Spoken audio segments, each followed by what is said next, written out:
Kabar menghebohkan dari pihak pelatih timnas Indonesia, yakni Sintayong, yang mana berita tersebut menyebutkan bahwa tak lama lagi, STY akan segera mengakhiri kerjasama untuk melatih timnas Indonesia.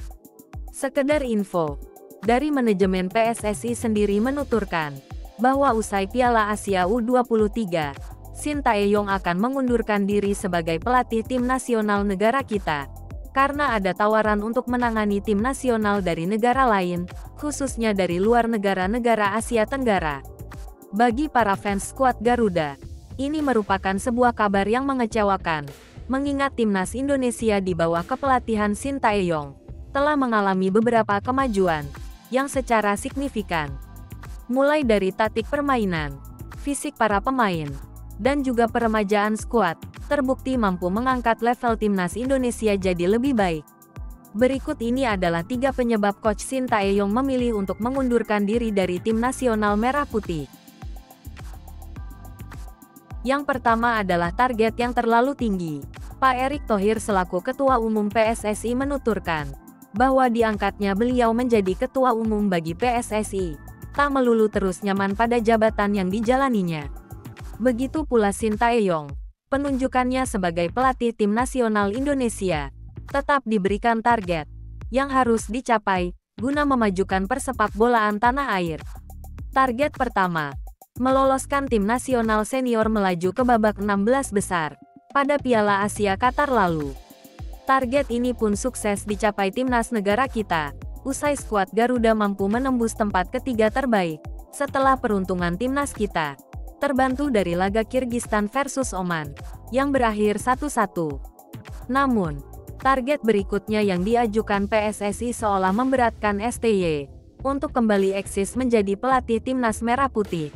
Target tersebut adalah meloloskan timnas Indonesia U23 agar melaju ke babak 8 besar Piala Asia U23.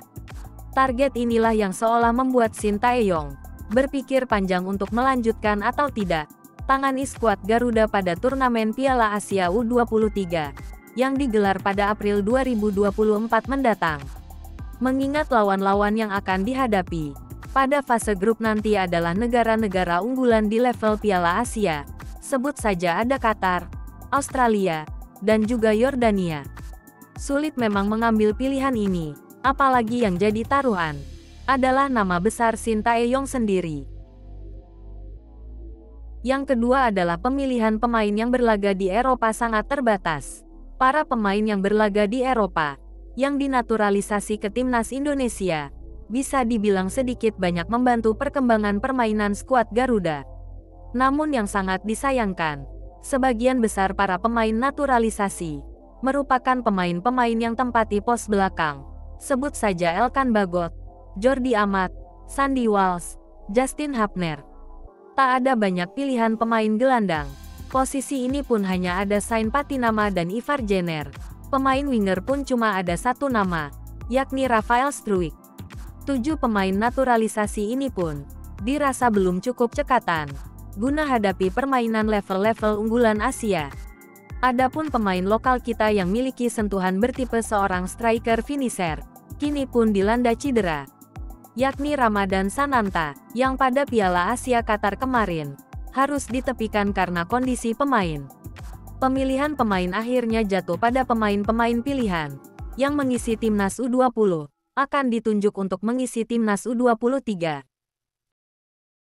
Yang ketiga adalah tawaran melatih dari negara bertim nasional, yang miliki banyak opsi pemain yang diinginkan Sintayong. Menyoroti kemampuan STY membangun pondasi skuad timnas Indonesia, dan acap kali menerapkan taktik dan strategi yang terbilang krusial di Piala AFF maupun Piala Asia bagi timnas kita. Bisa saja, negara-negara yang miliki banyak pemain yang berlaga di Eropa berambisi agar negaranya maju di bawah kepelatihan STY dan mampu menembus Piala Dunia. Sebut saja negara-negara yang inginkan STY adalah China, Hong Kong, Lebanon, Oman, dan India.